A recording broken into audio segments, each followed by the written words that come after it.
Como já dissemos, o livro de Ruth, depois do livro de Juízes, capítulo número 3, alguns versículos, a partir do versículo de número 1. Eu sei que vai ser um pouco estranho, já que pela manhã foi abordado sobre o Pentecostes. Aí alguém vai perguntar o que é que tem a ver o Pentecostes com a história de Ruth. O que é que tem a ver o Pentecoste com a história de Boaz? O que é que tem a ver o Pentecostes com a história de Noemi? Quem achou pode dizer amém? Amém. Na versão que tenho aqui agora está assim: E disse-lhe Noemi, sua sogra: Minha filha, não hei de buscar descanso para que fiques bem? Versículo 2: Ora, pois não é Boaz, com cujas moças estiveste de nossa parentela? Ele que está noite padejará e a cevada na eira. Levanta-te, pois, versículo 3, e unge-te, e veste os teus vestidos, e desce a eira. Porém, não lhe deis a conhecer ao homem, até que tenha acabado de comer e beber. E há de ser, versículo 4, quando ele se deitar, notarás o lugar em que se deita. Então entrarás e descobrir-lhe-ás os pés, e te deitarás, e ele te fará saber o que deve fazer. E ela lhe disse: Tudo quanto me disseres, farei. Então foi para a eira e fez conforme a tudo quanto a sua sogra lhe tinha ordenado.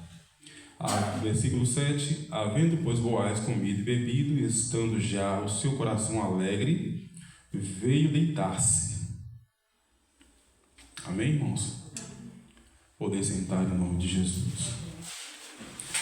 Quando o pastor Samuel me deu esse peso de responsabilidade, porque a palavra de Deus não é brincadeira, tem gente brincando com ela, para ferir as pessoas, para tirar dinheiro das pessoas, lançando falsas maldições. Até os espíritos das trevas dentro das igrejas evangélicas, se passando por espíritos puros, espíritos de luz, para enganar as pessoas, para as pessoas não entrarem pela porta. Nós estamos vivendo esses dias, os dias que a Bíblia anunciava anteriormente, os dias chamados dias de trevas. Eu quero ler agora Atos, capítulo de número 2, e alguns versículos, e nós vamos nos questionar o que tem o contexto de Noemi, o contexto de Ruth e o contexto de Atos capítulo 2 com o dia de Pentecostes, com o derramado Espírito Santo. A Bíblia, eu sempre falo, é um quebra-cabeça tão complexo e tão ao mesmo vasto e fácil, que se você ler ela de trás para frente, de frente para trás, conforme ensina para a gente, aquelas teorias de interpretação, exegese, homilética e outras coisas mais que são usadas, você vai descobrir que de todos os lados a Bíblia se encaixa perfeitamente. Nada que está escrito na Bíblia está escrito de forma solta, perdida, não. Cada palavra, até mesmo uma vírgula, foi colocada com propósito para mostrar uma pausa. Aí vem às vezes um ponto de segmento. Um ponto de segmento não é o fim. Ponto de segmento é uma parada de descanso para prosseguir. Mas também tem um ponto final, ou o ponto de exclamação, que traz um sentimento, que traz uma expectativa, que traz um anseio e outras coisas mais. Por que eu estou pontuando isso, irmãos?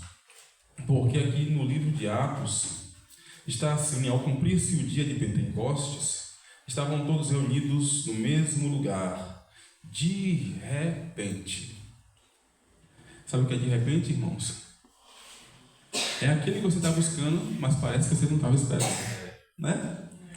De repente, buscou, e olha que eles buscaram apenas 10 dias. 40 dias, Jesus apareceu para os seus discípulos. Assim que ele ressurgiu, praticamente no terceiro dia, e aí eu vou pontuar, Jesus não ficou literalmente 3 dias inteiros dentro do sepulcro, porque quando ele foi sepultado, faltava meia hora para as 18, e aí, na cultura judaica daquela época, o dia virava às 18 horas, às 6 horas da tarde. Se Jesus passasse 18:01, já seria o segundo dia. Então Jesus ficou meia hora no primeiro dia da sepultura, um dia inteiro de 24 horas dentro do sepulcro, e depois, quando virou o dia, é por isso que tem aquela discussão, foi pela manhã, foi pela madrugada. Isso vai ter muito a ver com aquele que escreveu o Evangelho. Por exemplo, Lucas tinha a visão ocidental, mas Pedro, João, tinham a visão bíblica daquela época. Quando eu falo Bíblia, eu estou fazendo também um neologismo, porque naquela época não existia a Bíblia. Naquela época existiam os pergaminhos, os rolos. E os rolos e pergaminhos depois foram ajuntados e compilados, e hoje isso é a nossa palavra de Deus. E aí, conforme a visão de cada um, eles foram pontuando. Foi no terceiro dia, foi no domingo bem cedo, foi no amanhecer, foi durante a noite. Isso não voga muito. O que vem vogar, ou influenciar, ou demonstrar, é que o que Jesus disse é verdadeiro. Eu derribarei este templo, e em 3 dias glória, eu o erguerei de novo. Ele fala da vida dele assim: eu tenho o poder de dar e tenho o poder de tirar ou tomar de volta. Sabe por que eu estou falando isso, irmãos? Ainda que você tenha sofrido ameaças, como minha mãe já falou aqui mais cedo, o seu testemunho, ou parte do testemunho, a sua vida não está na mão do diabo. A sua vida, a sua família, conforme as suas orações, estão nas mãos de Deus. Aleluia. É Ele que dá a vida, é Ele que tira a vida, e aí eu vou piorar, ainda é Ele que ressuscita quem está morto para morar no céu. Aleluia. Ele faz. Mas o que é que tem a ver o capítulo 2 de Atos, e por que acontece para nós, né? Chamado, já que a palavra Pentecostes não é hebraica, ela está ligada ao grego, né? Porque penta significa 5, né? 5. E quando ela fala de Pentecostes, está se referindo a 50 coisas, uma soma de 1 a 50. E aí, quando chegou o movimento pentecostal no Brasil, passou a chamar esse fato de Pentecostes, alusivo o idioma grego. Mas, como eu disse, nós lemos sobre Ruth, sobre Noemi, Ofra, Malom, Quilion e Boaz. O que acontece? Há uma crise em Belém, na cidade chamada de padaria, né? Beit Lahem, Beit é casa e Lahem é pão. E eu acho interessante isso, porque Jesus, quando fala de pão no Pai Nosso, ele não diz que tipo de pão é. Tem gente aqui que come caviar, outros estão comendo sardinha. Tem gente aqui comendo filé mignon. Outros aprenderam com, acho que é o Sebrae, o Senar, a fazer, como é que chama? Aquela carne através da polpa, vamos chamar assim, do centro da jaca. Eles fazem, temperam, quem nunca aprendeu, é saboroso. E parece realmente carne. para quem já comeu, parece realmente carne. Eles ensinam as pessoas a sobreviverem com cascas, com bagunça. Por que eu estou pontuando isso, irmãos? Porque eu estou pontuando isso para que os irmãos percebam que Deus sabe cuidar tanto daqueles que são ricos e quanto daqueles seus pequeninos. O que foi que aconteceu? Malon e Quilion, não sei se tinha bota, né? Bateu as botas. Me perdeu a expressão. Aí daqui a pouco passa, o pai deles já tinha morrido também, né? O marido de Ruth. E agora tem aquela dura decisão de voltar para casa, decepcionada, falida, porque saíram ricos e voltaram pobres. Na saída, claro que eu sei que tem uma ação divina. E aí revela quem quer ir para o céu e quem não quer ir para o céu. Não é que Ofra não amava Jesus, não amava a sogra, mas ela entendeu que com a sogra não teria futuro, não teria chance. Aí você vai perguntar o que é que tem a ver isso com Atos 2. O que me chama a atenção é que a mesma proposta foi feita, e antes que eu esqueça, e Ofra insistiu em permanecer, mas a sogra parece que estava com raiva de Ofra, não sei por quê, porque ela insistiu para ela ir embora. Ela insistiu. Você já teve uma prova tão difícil, parecida com essa de Ruth, parecida com essa de Noemi, em que alguém já falou com você: desiste? Você já ouviu isso de alguém? Não é para você? Não te pertence? Não é a sua vez? Deus não vai te usar? Deus não sabe nem o seu endereço? Quantos dentro da igreja sendo humilhados por outros que se acham super crentes, super santos, super poderosos, porque eu sou amigo de Jeová, exclusivo. Não é assim? Não é? Quanto mais gente, mais problema. Quanto mais gente, mais dificuldades. Quanto mais gente, mais litígios. Aí Ofra vai, onde você for eu vou, onde você for eu vou. E Noemi ali, ela transforma o nome dele que é de beleza, alegria, algo nessa linha que eu não me recordo mais. Não me chame mais de Noemi, me chame de Miriam, me chame de Maria, me chame de Mara. Miriam, Maria e Mara tem a tradução como amarga, amargura, sofrimento, tristeza. Eu saí rica, saí abastecida, saí com minha família e estou voltando só. Estou voltando só. Parece loucura o que eu vou dizer, mas isso aí, com Noemi, foi um projeto de Deus. Deus não pede permissão a gente quando Ele quer agir, não, da forma que Ele quer agir, não. A gente que pede permissão a Ele, misericórdia para a gente não padecer. Ele não pede, não. Quando Ele quer fazer assim: olha, eu vou botar você na prova para alcançar alguém, para libertar alguém, para revelar o meu poder em uma determinada cidade.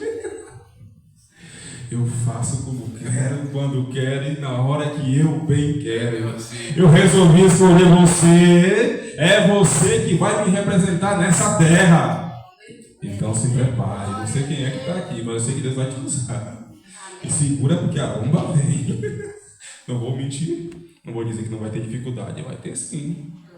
Mas Deus estará com você para dar. E aí Ofra volta, todo mundo chama ela de nuca, né? Porque olhou para trás, deu as costas, esqueceu. Mas Ofra não tinha ligações com Israel. Era moabita. É verdade que são, não sei se ainda é, mas países próximos, um pouco de 100 quilômetros mais ou menos, próximos. E ela volta. A mesma proposta acontece com quem? Com Ruth. Ai. Ah, se eu fosse um crente Ruth. Já parou para analisar? Ah, se eu fosse um crente Ruth. Ver o sogro morrer, ver o cunhado morrer, ver o marido morrer, ver a melhor amiga dela, que era sua concunhada, voltar para casa. Ela disse: não, eu não volto. O teu Deus é o meu Deus, o teu povo é o meu povo. Onde você pousar, onde você parar para dormir, para descansar, para relaxar, ali também descansarei com você. Não existe outra coisa que me separe de ti a não ser a morte. Você me sentiu Ruth agora. Acho que Ruth levou aquele choque e disse: ela está decidida. O que é que eu vou fazer? Bater nela eu não posso, jogar pedra eu não vou. Mas você está querendo, só estou dizendo uma coisa para você: eu não tenho nada para te oferecer. Nem marido eu tenho, e nem meu ventre gera mais ninguém. E ainda que eu gerasse um filho hoje, você esperaria ele chegar e você casar com ele? Com certeza você vai estar uma velha gagá, e lá ela vai deitar morta, e o menino não vai querer uma velha. Me perdoa a expressão, viu, pessoal? Pelo amor de Deus, viu?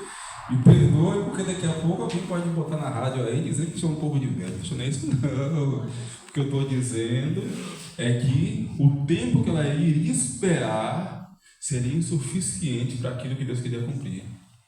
Mas, por outro lado, eu me corrijo. Deus faz o impossível acontecer. Ele faz o impossível acontecer. Tem coisas que acontecem com a gente que a gente não entende. Deus, por que eu entrei nessa luta? Porque eu quis. Eu te coloquei lá. Eu tenho um projeto com você lá. Se eu dissesse para você o projeto que você tinha que cumprir, você ia fugir. Oxe, eu? Né, meu pastor? Raimundo, eu? Oxe, o primeiro navio que saísse para Nínive ia pegar o contrário, igual a Jonas. Quando você soubesse a luta que você ia enfrentar, Deus disse que você ia passar por isso? Deus disse que você ia enfrentar essa batalha? Não, porque Ele sabe que Ele está te capacitando para viver algo maior e melhor e poderoso. Todas as vezes que a gente dobra o joelho no chão e lembra dele, diz: é assim que eu te quero. Todas as vezes que a gente pega a Bíblia e lê apenas um versículo, começa daqui, mas não termina aí, você vai ler a Bíblia toda. Todas as vezes que ele diz assim: olha, levante hoje e vá jejuar. É ele te preparando para passar por alguma coisa. Todas as vezes você está morrendo de sono, vai trabalhar de manhã cedo. Ele diz: levante de madrugada, dobre os seus joelhos, porque eu tenho uma mensagem para você. Todas as vezes. Ele não te pede licença, não. Oh, minha filha, dá meu coração. Filho meu, dá. Não é isso, não, irmão. É você que tem que se entregar, porque o que ele tem que falar para você já fez. O que ele tem que agir, já agiu. Já operou. Eu preciso entrar na mensagem de Pentecostes. Aí chega lá na região dela, lá em Belém. Todo mundo chora com ela. Saiu tão rica, tão não sei o que. Agora está toda acabada. Está uma velhinha cagada, que nem de Jurandir, que não lembra nem que dia é hoje. Está todo cansado. Oh, meu Deus, a coluna dói, as pernas dói, a paciência dói. Não sei se paciência dói, mas quem não tem paciência sofre, que é uma beleza, né, meu pastor? E quem tem paciência sofre também do mesmo jeito. E aí o que acontece, irmãos? Chega lá, todo mundo diz: ô, coitadinha, ô, não sei o quê. E aquelas palavras de penúria, né? Só botar a gente para baixo. A gente já está embaixo, rapaz. A gente já chegou no chão. Abaixo da costa só tem a rocha, não tem mais nada. Agora está na hora de subir o poço. Não foi lá no fundo? A vida dela não foi lá no fundo? Não foi. Desceu. Chegou embaixo. Agora está na hora de subir. Vai subir como? Não tem dinheiro. As nossas terras estão na mão de outra pessoa, que é o nosso, aquele que poderia nos resgatar. Nós não temos dinheiro para poder pagar e comprar. Não tenho filhos, não tenho esposo, não tenho nada. Estamos aqui. Cheguei na casa. A casa só tem a porta lá velha, caída, cansada. 10 anos fora, né? Salvo aqui pela minha memória. Não é isso, pastor? Aproximadamente 10 anos. Fora de lá de Jerusalém, perdão, de Belém. E agora ela chega lá, senta como uma viúva desamparada. Aí é que começa a história. Para a gente entrar lá em Atos 2. Ruth disse: não. Olha o avivamento começando. Não. Eu não vou ficar sem fazer nada. Eu sou jovem. Oh, meu Deus, quem é jovem aqui? Eu sei que o pastor, sempre chama o pastor dele, irmão Raimundo é jovem. Porque a Bíblia diz que até os velhos vão renovar suas forças, irmãos. E os jovens vão voar como águia. Quem disse que foi? É a Bíblia que diz, irmãos. Imagine. Aí ela chega, não, eu não era desse povo, mas agora estou inserido. E outra coisa, antes que eu esqueça, Ruth poderia ser morta, porque ela não fazia parte do povo de Israel. Não era para ser aceita. Aí eu dou uma recuada, lembro daquela que estava lá na cidade de Jericó, que agora a mente bugou, não vou lembrar mais. Vem Ruth, vem Tamar, meu Deus, a prostituta lá de Raabe. Nenhuma delas faziam parte, irmãos, da genealogia daquele que seria o Messias. Por que Deus fez isso? Porque Ruth sou eu. Raabe sou eu. Tamar, cananeia, que enganou o próprio sogro, e o sogro também enganou ela com ponto A. Somos nós, irmãos, os gentios. Nós entramos, oh glória, nós entramos na genealogia do Messias para ser seus descendentes e ao mesmo tempo seus herdeiros. Herdeiros de quê? Herdeiros das promessas de Deus. Herdeiros da promessa de Deus. Aleluia. E aí, para fechar, para a gente entrar lá em Atos, aparece um tal de Boaz, que me perdoe, eu terminei não consultando o nome. Boaz é um parente do marido de Noemi. Boaz não é um homem novo, irmãos. Um homem com 20 anos, 25 anos, 50 anos. Dizem alguns que ele era um homem já velho, 70, 75, 80 anos, não sei exatamente a idade dele, mas ele era um homem velho, idoso, né? Olha o eufemismo, né? Idoso, mas era um homem certo. Não havia na vida de Boaz algo que abonasse que fosse mal para ele. Ele tinha um grande exemplo e um grande respeito. E aí contaram a história sobre ela, sobre Ruth, quem é, tal, deixa ela trabalhar aqui. Olha que coisa maravilhosa.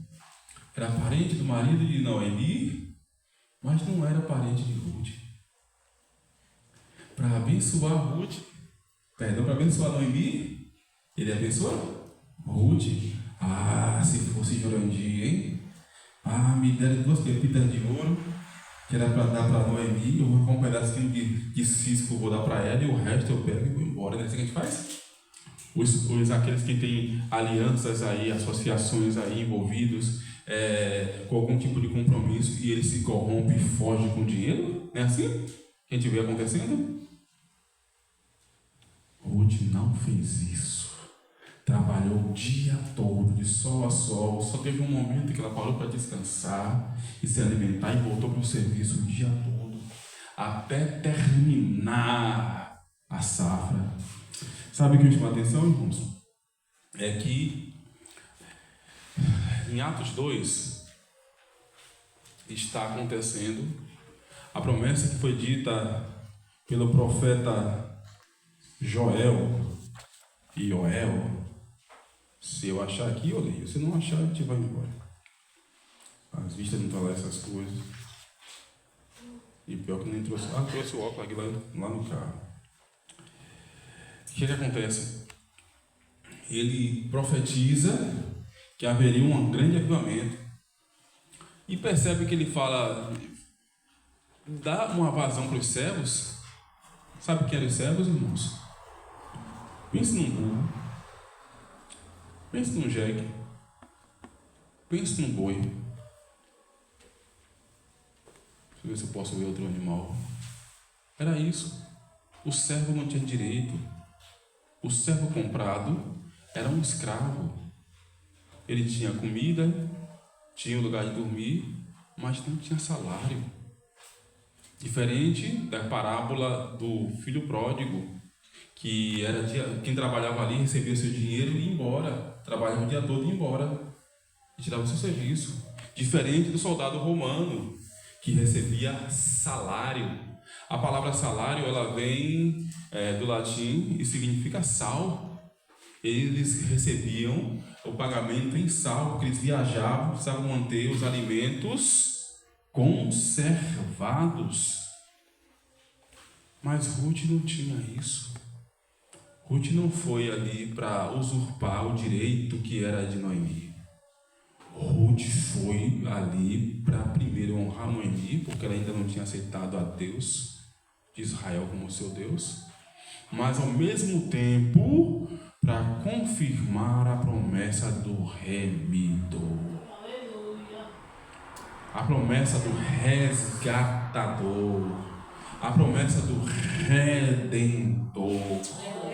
E na glória, irmão, só glória, se a gente entendesse isso, meu pastor. E aí quando ela chamou e perguntaram quem era para Boaz, Boaz disse, não, era mais coisa.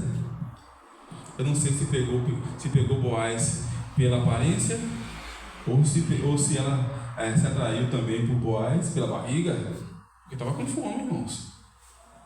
Sabe o que é caminhar com fome? Sabe?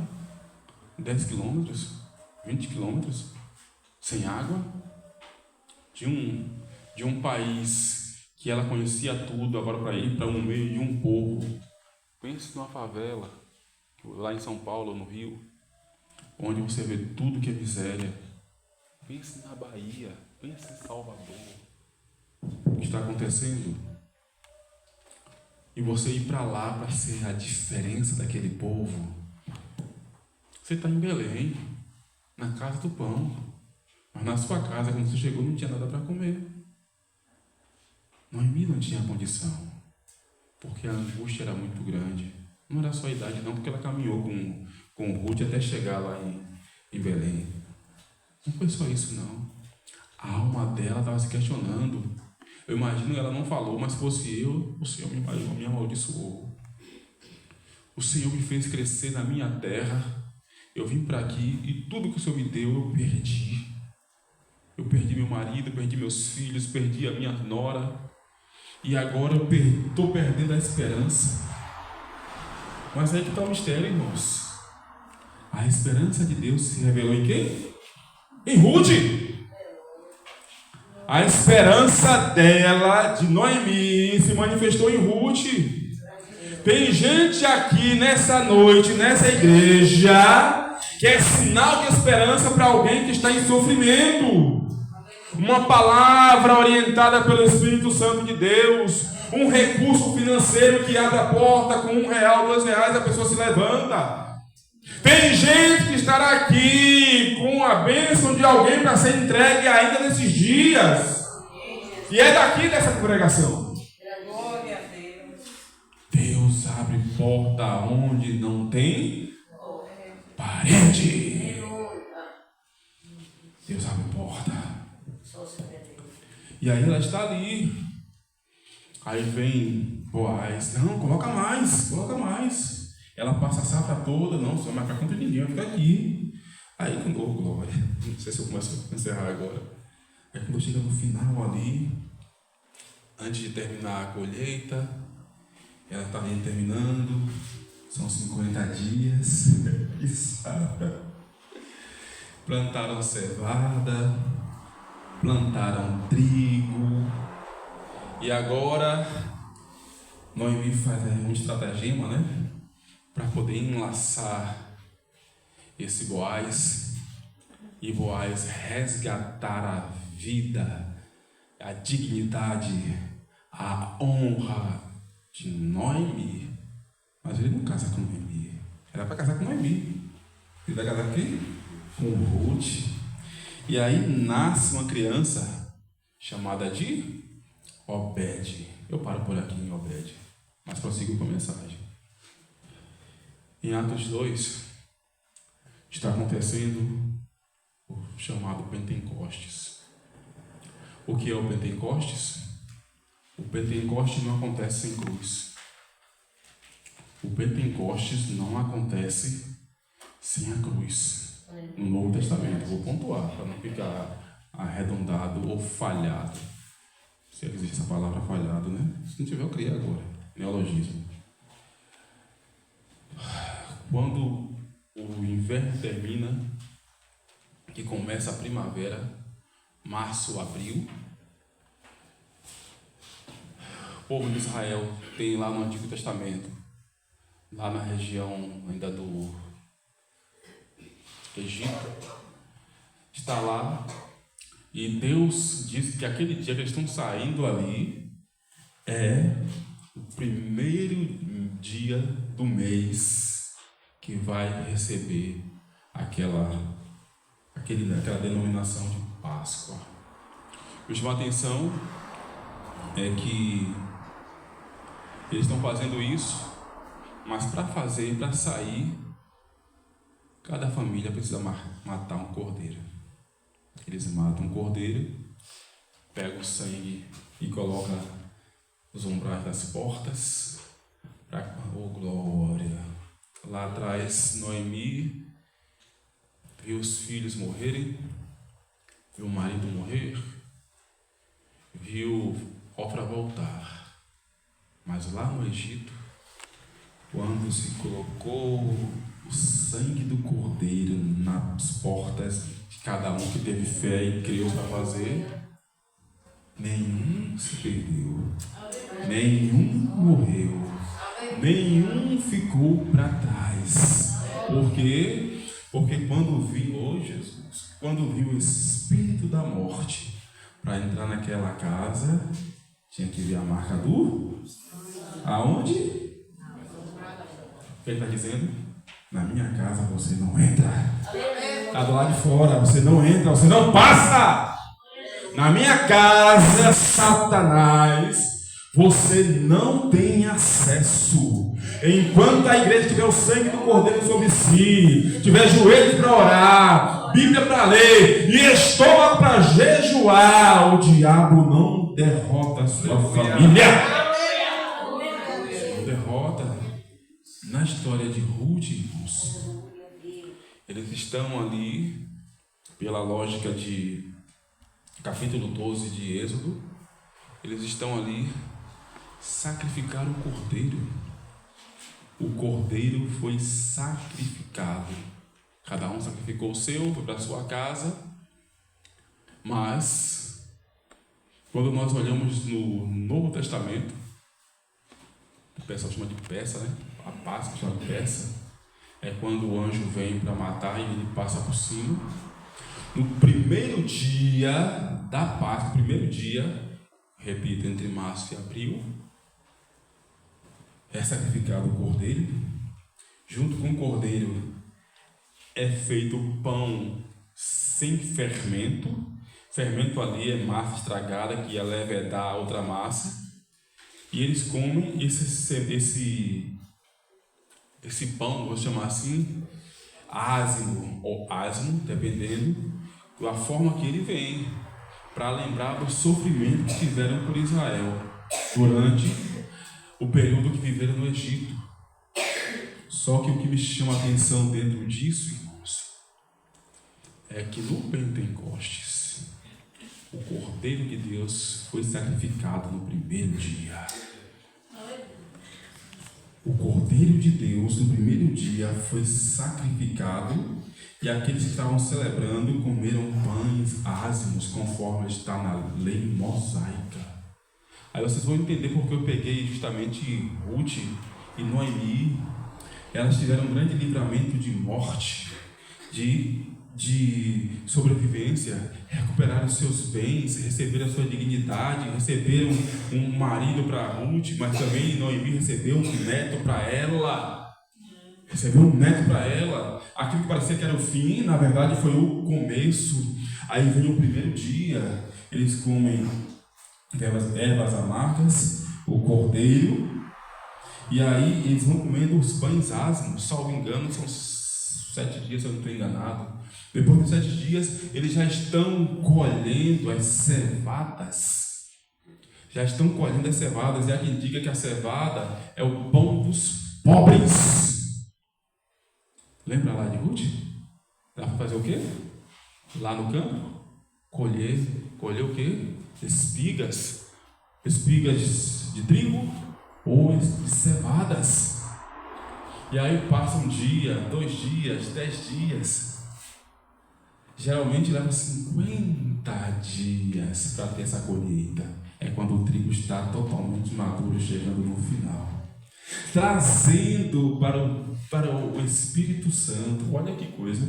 A gente fica assim, achando sobrenatural, mas uma coisa tão comum, tão natural que acontecia em Israel, que Deus pegou o calendário agrícola de Israel para trazer a presença do Espírito de Deus. Do Espírito de Deus. E outra coisa, se eu fosse Jesus, eu ia provar a Jurandir. Bora ver se Jurandir realmente vai ficar firme comigo.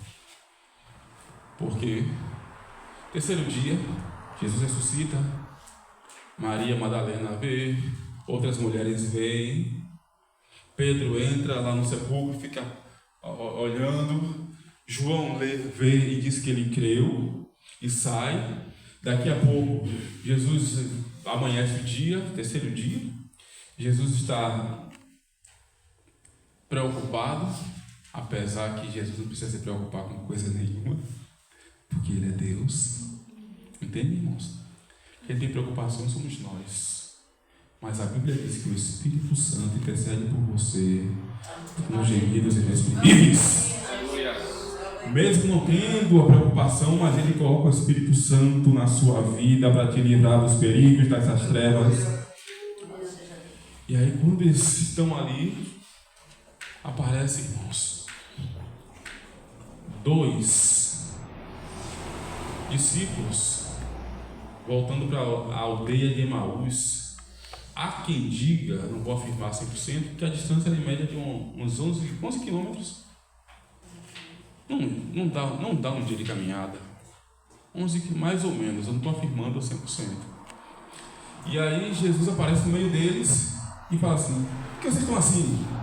Por que você está desse jeito? Poxa, você é forasteiro? Poxa, você não sabe o que aconteceu aqui na cidade, não? Eu não. Você não sabe? Jesus, varão aprovado por Deus e por todos, que operava milagres, fazia isso, aquilo, outro. Mas agora é o terceiro dia que ele disse que ia voltar e não voltou. E nós estamos aqui angustiados. Sim, o que foi que aconteceu? Aí agora é Jesus que começa a destrinchar a Bíblia. Olha lá em Gênesis, capítulo de número 1, eu era o Criador. No capítulo número 2, eu era aquele que alertei para o perigo da árvore da morte. Capítulo número 3, eu sou aquele que foi anunciado por mim mesmo, que da semente da mulher eu nasci para resgatar você. Capítulo número 4, eu sou aquele que vi quando Caim matou Abel e representando a minha morte para resgatar vocês. Capítulo número 5, começa a degeneração da população mundial. Capítulo número 6, sou eu, a arca. Se você não entrar em mim, não habitar em mim, você não vai ter salvação, vai morrer como os outros morreram. E aí vai, irmãos, eu não vou seguir aqui não, que minha memória também não é essas coisas. E aí vai, irmãos. E quando chega lá adiante, em Emaús, eles dizem assim: meu coração parece uma padaria. Lá em Belém estava com fome, o forno nem acendia. Lá em Emaús o coração está queimando.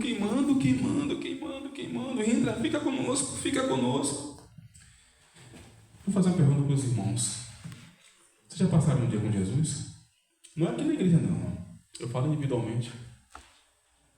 Já fizeram coisas que Jesus mandou fazer sem você até contrariando a sua vontade? Já fizeram alguma coisa assim? Deus obrigou vocês, vá lá. Já fez isso? Ele faz.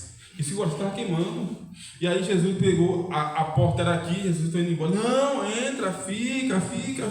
Ele entra, senta. glória, senta lá à mesa. Aí eles ficaram tão espantados. Não, parta o pão para a gente. Irmãos, quando ele partiu o pão, vou repetir, quando ele partiu o pão, há séculos passados não tinha comida, mas o descendente de Obed, através de Jessé, chamado Davi, que tem o nome de amado, é o mesmo nome que Deus chama o seu filho no ato do batismo quando ele sai. Esse é o meu filho amado. Estar ali representando justamente o projeto divino que estava acontecendo. Sabe, irmãos, quando a gente está cheio do Espírito Santo mesmo, a gente não tem medo da morte, irmãos. Sabe por que eu tenho medo da morte? Porque eu ainda não estou completo. Eu ainda não estou preparado.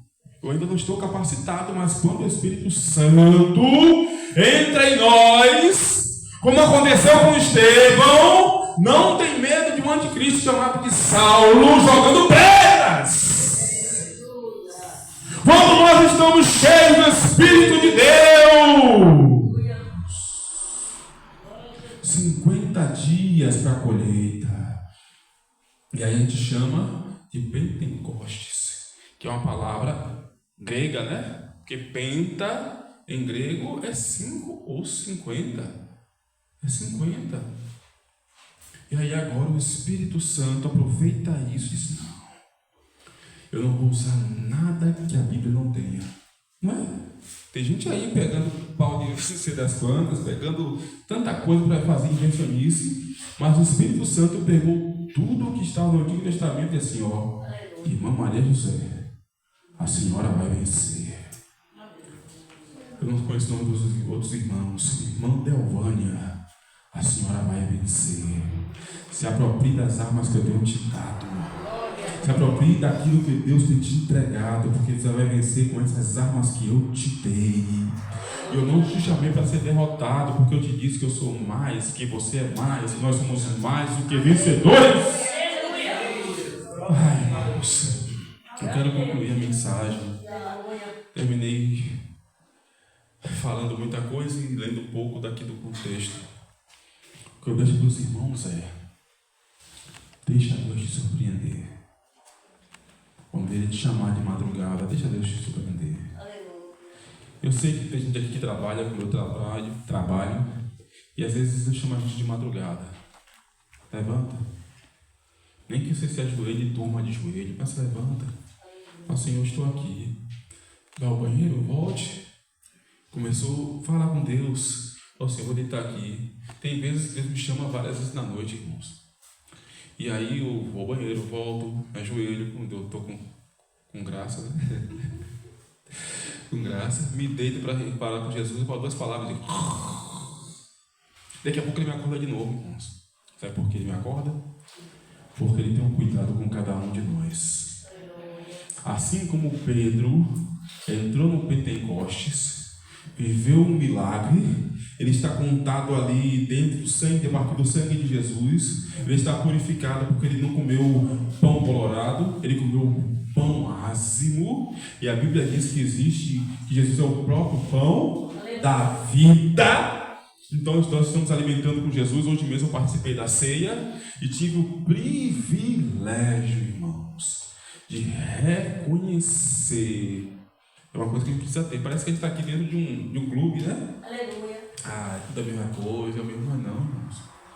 O Espírito Santo está aqui. Glória a Deus. Porque a sua noiva está aqui representada. Ele te conhece, ela te chama pelo nome. Ele não te deixa só. Ele não te desampara, irmãos. Sabe, irmãos? Eu vi uma notícia hoje pela manhã, quando 5 da manhã a gente foi orar. Orei até quase 8 horas. Com os irmãos que a gente sempre ora juntos. Samuel sabe quem é, né? E a gente conversando. Mês passado, irmãos, tocaram fogo na igreja lá na África. Mataram muitas crianças queimadas. Pastores queimados. Destruídos. Mas eles não negaram a fé. O ano passado teve um problema lá na Califórnia, teve esses incêndios terríveis. Passado, por esse ano não me lembro muito mais. Terríveis lá. Muita coisa foi destruída. Hoje, teve outro incêndio lá na Califórnia e muitas crianças morreram queimadas. Pessoas mortas sendo destruídas. Nós precisamos, irmãos, a partir de mim, eu não posso cobrar de você, mas a partir de nós precisamos entrar no caminho do Espírito de Deus. Eu esses dias tenho questionado o Senhor. Pastor Eduardo Lopes, já falei isso com o Samuel, pastor Davi, alguma coisa, pregou também na Paraíba, a mesma mensagem. Pastor Eduardo Lopes estava pregando, e aí quando o culto estava terminando, ele já todo frio, devagar, ele olhou assim para a nave do Séquiba e disse: eu vejo 417 fogueiras acesas. Quando ele falou isso, a ficha caiu. 417 fogueiras acesas é o número de municípios que tem a Bahia. Aí ele completou: estou vendo um grande avivamento.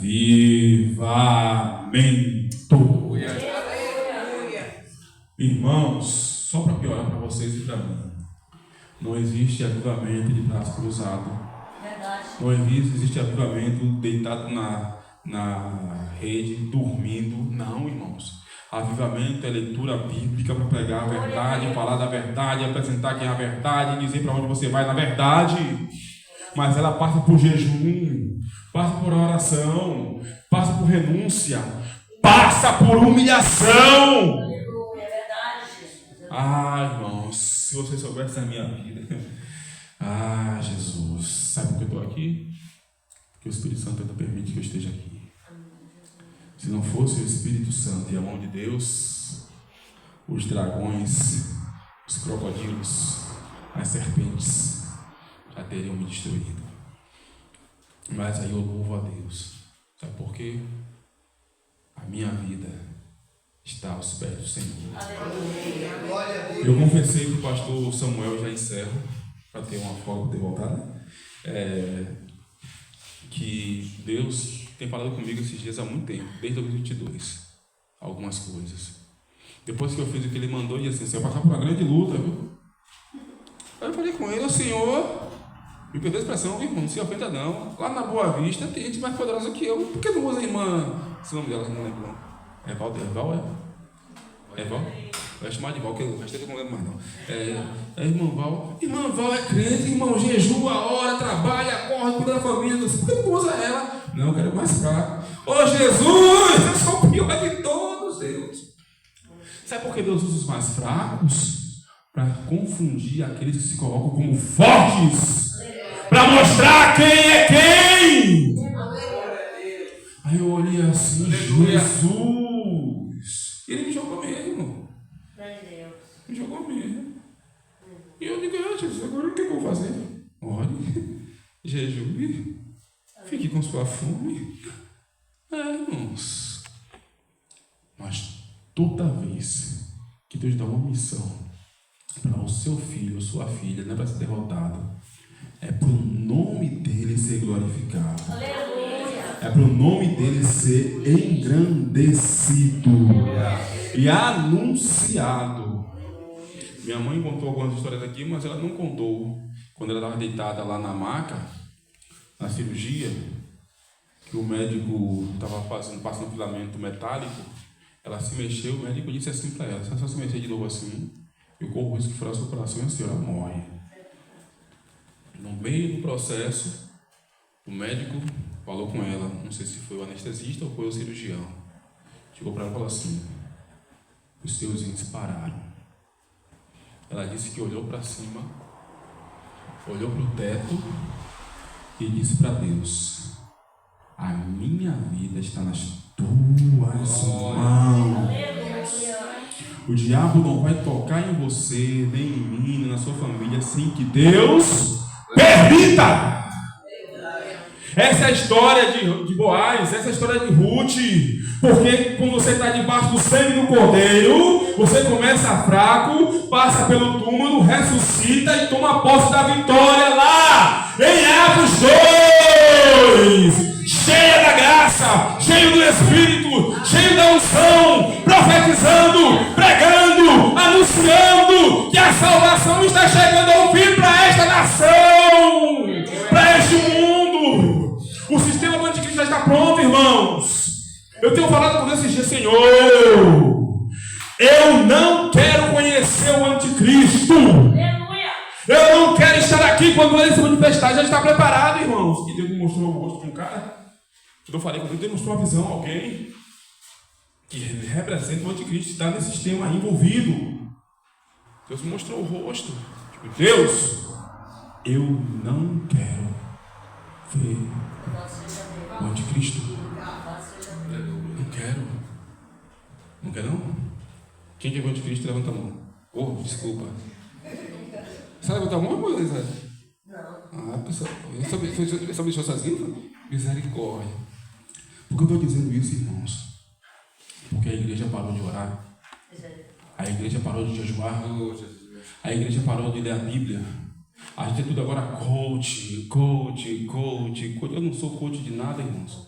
Eu não treino nenhum tipo de time de futebol americano, não. Sou não, irmãos. Eu estou aqui, irmãos, vivo porque Deus colocou a sua graça. Era para ter morrido há pelo menos 2 anos atrás, né? Mais ou menos. Essa parte não. Mas estou aqui. Enquanto Deus quiser que eu esteja aqui, eu estou aqui. Deus já me livrou de tanto acidente, já me livrou de tantas línguas malignas, de tanta enfermidade, não é assim não, Dulce? Estou aqui, irmãos. Para quê? Para dizer que o meu Redentor vive e ele tem se levantado ao favor da igreja. Amém.